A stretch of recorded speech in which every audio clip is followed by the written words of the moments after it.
ఢిల్లీ ఎన్నికల్లో బీజేపీ ఘన విజయం సాధించిన నేపథ్యంలో ఆ పార్టీ శ్రేణులు సంబరాలు చేసుకుంటున్నారు.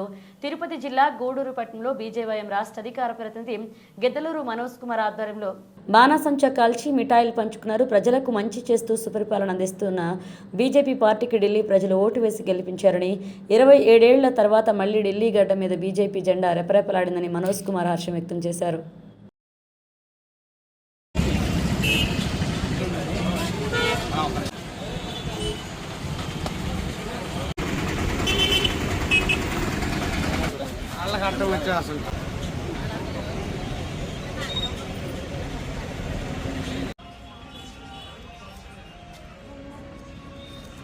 ఈరోజు బీజేవైఎం గూడూరు ఆధ్వర్యంలో స్వీట్లు పంచుకొని ఆనందోత్సాహాలు నిర్వహించడం జరిగింది. దీనికి కారణం ఏంటంటే ఢిల్లీ గడ్డ మీద 27 సంవత్సరాల తర్వాత మళ్ళీ బీజేపీ జెండా ఎగిరింది.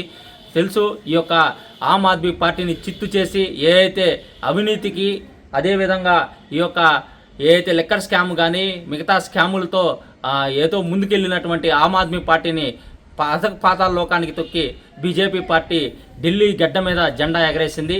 అధిక సీట్లతో విజయం సాధించింది. ఈ సందర్భంగా గూడూరు పట్టణంలో స్వీట్లు పంచుతూ ఆనందోత్సాహాలు బీజేవైఎం ఆధ్వర్యంలో నిర్వహించడం జరిగింది. మేము ఒకటే చెప్తున్నాం, నరేంద్ర మోడీ గారి ఆధ్వర్యంలో దేశం మొత్తం కూడా బీజేపీ కాషాయ జెండా ఎగరబోతుంది.